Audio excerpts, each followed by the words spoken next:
Hi. ഞാനിന്ന് മലബാറിലകളെ കുറിച്ചാണ് പറയുന്നത്.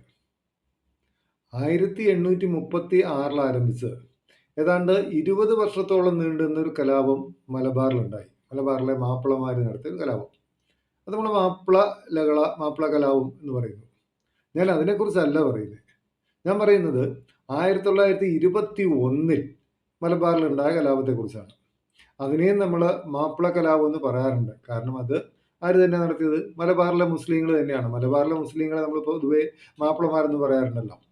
ഇനി ആ കലാപം ഉണ്ടായത് അത് ആരംഭിച്ചത് പൂക്കോട്ടൂര് എന്ന് പറയുന്ന സ്ഥലത്താണ്.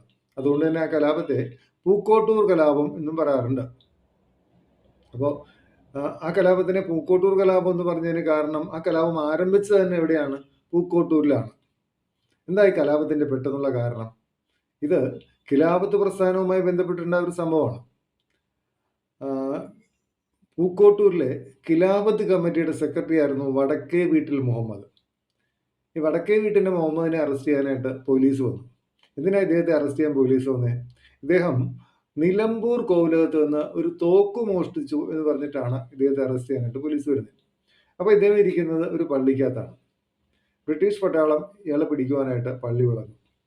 അപ്പോൾ ബ്രിട്ടീഷുകാർ പള്ളി പിടിച്ചെടുക്കാൻ വന്നു എന്നൊരു വാർത്ത പരക്കുകയും ഏറനാട്, വള്ളുവനാട് തുടങ്ങിയ താലൂക്കുകളിലുണ്ടായിരുന്ന മുസ്ലിങ്ങൾ കയ്യിൽ കിട്ടിയ ആയുധങ്ങളുമായിട്ട് ഒരു കലാപത്തിന് ഇറങ്ങി പുറപ്പെടുകയും ചെയ്തു. അങ്ങനെയാണ് മലബാറിലള ഉണ്ടായത്. അപ്പോൾ അതിൻ്റെ നേതാക്കന്മാരെന്ന് പറയുന്നത് വാര്യംകുന്നത്ത് കുഞ്ഞഹമ്മദ് ഹാജി, പിന്നെ നമ്മുടെ സീതിക്കോയത്തങ്ങൾ, അലി മുസലിയാർ തുടങ്ങിയവരൊക്കെയാണ്. അപ്പോൾ ഇവർ ഈ ഏറനാട്, വള്ളുവനാട് തുടങ്ങിയ താലൂക്കുകളുടെ ഭരണം തന്നെ പിടിച്ചെടുത്തു, ഖജനാവ് കൊള്ളയടിച്ചു. അപ്പോൾ ഭരണം പിടിച്ചെടുക്കുകയും ഒരു താൽക്കാലിക ഗവൺമെൻറ് അധികാരത്തിൽ വരികയും ചെയ്തു. മലബാറിലെ തുടർന്ന് അധികാരത്തിൽ വന്ന താൽക്കാലിക ഗവൺമെന്റിന് നേതൃത്വം കൊടുത്തത് അലി മുസ്ലിയാറാണ്. ഇനി എന്തായാലും ബ്രിട്ടീഷുകാർ കൂടുതൽ പട്ടാളത്തെ കൊണ്ടുവരികയും കലാപത്തെ പൂർണ്ണമായിട്ട് അമർച്ച ചെയ്യുകയും ചെയ്തു.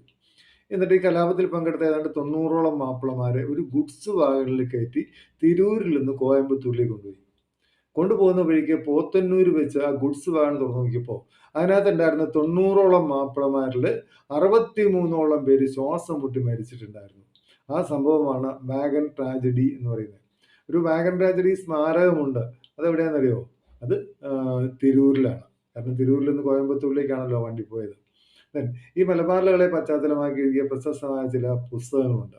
നമ്മുടെ കുമാരനാശാന്റെ ദുരവസ്ഥ, അതുപോലെ തന്നെ നമ്മുടെ ഉറൂബിന്റെ സുന്ദരികളും സുന്ദരന്മാരും തുടങ്ങിയ പുസ്തകങ്ങളൊക്കെ മലബാറിലകളെ പശ്ചാത്തലമാക്കി എഴുതിയിട്ടുള്ളതാണ്.